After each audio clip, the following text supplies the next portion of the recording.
My name is Dee, and this is Dee's Bookish Musings, where I'm sharing my love for reading at my own pace. The channel is all about books.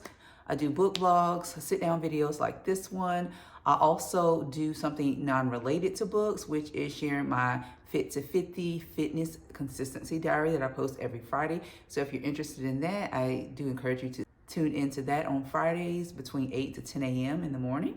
Also, I will be doing a holiday giveaway for me reaching 100 subscribers. I was supposed to do this giveaway sometime back, but life happened and I never got back to doing it. But I will be doing a holiday giveaway.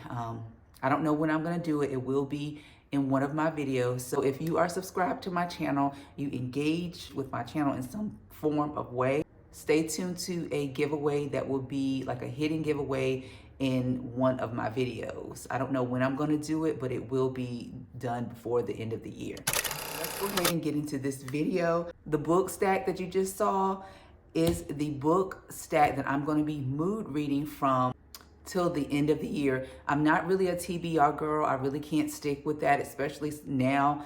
It's fall, winter, I tend to be very moody this time of year. And so a TBR is definitely not what I need to be doing. But when I do like a pile of books or a stack of books that, are in various genres, literary fiction, historical fiction, I don't think I have any romances. I'm kind of romanced out. I'm currently reading a romance right now, and I think that is going to be the extent of romance for the rest of the year. But yeah, so these are like my faves. All right, so I need to put in a thriller though, because I don't have a thriller. So I do need to throw in a thriller. Let me show you these books. So the first book that I'm going to be mood reading from is Queenie. I showed this in my last Bookish Musings, Let's Talk About Books, Baby video. I got this from the thrift store, paid $1.99 for it. The reason why I got it is because I want to read it, because I did DNF it and then I unhauled it. And I'm just interested in reading the rest of this book, because I want to know where I stand. Am I on the side where I hate the book, like the majority of people? Or, I've heard some people love this book or like this book, enjoy the book. They can relate or can relate to this book. Will this be a relatable book to me? Probably not, being that, I'm in my late 40s and I think this main character is like in her early 20s. But I've also been 20 years old making bad decisions before. So I just want to, see where I stand with the main character. I don't even know her name, but this is the first book that we'll be mood reading from. And then the next book is going to be the Book of Night Women. I feel like I have read quite a few 5-star books, but not a lot of 5-star historical fiction. I'm not sure if this is a historical fiction. Let me just read the back really quick. I just kind of want to go into this one blind. I've heard good things about it. I think it's not historical fiction. Let's see. The Book of Night Women is the story of Lilith, born into slavery on a Jamaican sugar plantation. Okay, that's all that we're going to read. It is definitely historical fiction. So The Book of Night Women by Marlon James. I didn't even say the name of the author. So yeah. All right, so this next book is a book by an author that I said I wanted to get into in 2025, and I have yet to do so. Yeah, probably because I've heard that her books are very emotional. I can deal with emotions and things like that, but the last half of the year, especially September-ish, that's when my mom got sick. I was really not in the heavy mood. This is The Nightingale, and this is about, let's see here. It says, with courage, grace, and powerful insight, best-selling author Kristen Hanna captures the epic panorama of World War II and illuminates an intimate part of history seldom seen, the Women's War. Okay, so this is following the women's point of view, I believe, about, I think, maybe some sisters. If I do choose to read this one, it will be probably towards the end of the year, because it is a thick one. But when I look at the words on the page, it seems like it would go fast, seem condensed, the words. So that is Kristen Hanna, The Nightingale. And I threw this book in here too because I don't want to just be buying books and not reading them. This one I got from the thrift store. This is called The Cuckoo's Calling by Robert Galbraith. And so I think this one may be a thriller. So it says, the private eye novel is not dead. It is merely waiting for Robert Galbraith to give it a firm squeeze, goosing it back to bold new life. Fans of hard-boiled crime are going to go cuckoo for this one. I haven't had this much fun with a detective novel in years. Okay, so it's a detective novel by a author I don't never heard of anybody talking about this one either. So I'm gonna give it a try. We'll mood read from this book. We'll see if I'll be in the mood for a detective novel. All right, the next book is by Mary Monroe, God Don't Like Ugly. I do believe this is the first book. I think there's several books titled God Don't Like Ugly.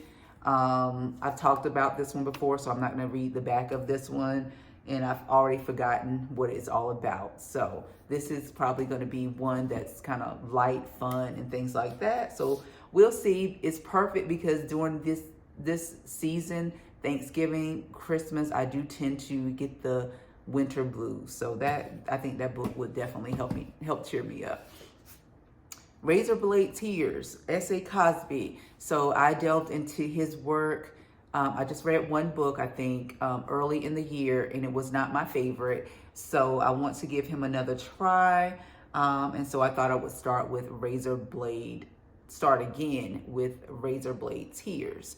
And see how we get along with this one. And so I'm not going to read the back of this one either because this is quite a popular book. All right, a book that has been on my back TBR for the longest time, An American Marriage, Tayari Jones. And so I'm not going to talk much about this one either because I've talked about this one in a previous video. Like I'll put the video up here, I think. Yeah, but it's about, I said I'm going to talk about it, then I go into talking about it. It's about a couple, the husband goes or gets falsely accused for a crime that he does not commit, and they're married, right? And so you can see how that will divide a marriage, right? The husband's going to prison for years, and while the husband's incarcerated, I think the wife, she's, moving on with her life, maybe with another man, I think. I don't know. I forgot what it's all about, but something to that effect. But yeah, so American Marriage by Tayari Jones. The House of Eve by Sadiqa Johnson. So this is an author that I also said I was going to get into. I have a few of her books, three of her books. But I, again, have not. I just have not. And so I heard that this one is a really good one. This one also may be a historical fiction, well, in the 1950s. So if you consider that historical fiction, in Philadelphia, a 15-year-old Ruby Pearsall is on track to becoming the first in her family to attend college, but a taboo love affair threatens to pull her back down into the poverty and desperation that has been passed on to her like a birthright. So this will be maybe like a generational story, first generation going to college, and then she finds herself in a situation. Yeah. So that sounds very interesting. That one is highly on my list. The next one is by Dolan Perkins Valdez. Okay, so this one is about a nurse back in the, 70s. Back in the 70s, Montgomery, Alabama, and she is tasked to manage birth control for teenage Black and all that comes with that, all the medical apartheid or medical experimentation that comes with that. So I can't wait to read that one. That one's definitely up my alley. The next one is Hold You Down by Tracy Brown. This one I've talked about too, about two friends in New York City in the 80s and 90s. So it's not historical fiction. I don't consider 80s and 90s historical fiction. It has always been just Mercy and Lennox Howard growing up on the mean streets of Harlem with an absentee mother meant that they had to have each other's back. So two struggling mothers in New York in the 80s and 90s and all that comes along with motherhood, raising a family, making ends meet, I'm thinking, in poverty, maybe trying to make a better life for yourself is what I'm thinking that book is going to be about. The next book is The Healing by Jonathan Odell. This one also has been on my list to read for quite some time. And so I probably will start with this one as far as historical fiction, I think, because it's not that long of a book. It's only 340 pages, and it seemed like it will be easy to get through. Historical fiction, Plantation Mistress, Amanda Satterfield's intense grief over losing her daughter crosses the line into madness when she takes a newborn slave child as her own. So I need to get to that, y'all, because it sounds so good. Yes, we're back to this book. We are back to this book. I have been wanting to read this book for the longest time, y'all. And because of the subject matter, I have just been like, I'm not ready. But we'll see if I'm in the mood for it. Not making any promises. The Darkest Child by Dolores Phillips. The Heaven and Earth Grocery Store that won an award. This one won the National Book Award. I forget what year. But by James McBride. I've got several of his books. I wanted to start with his autobiography, The Color of Water. I think that's the name of his book.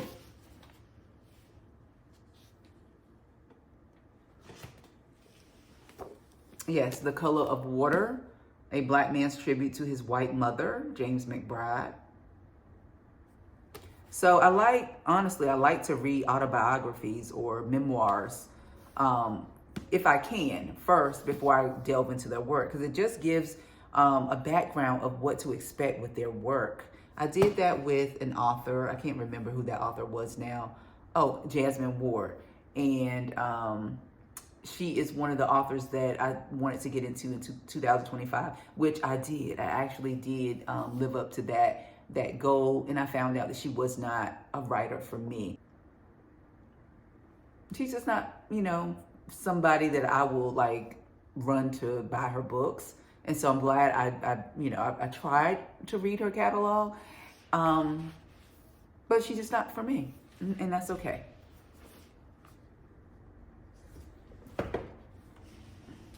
But back to James McBride. So I don't know. I might just trade this one for his autobiography or memoir. We'll see before I get into this one. So I may hold off on this one, honestly, now that I think about it, until next year.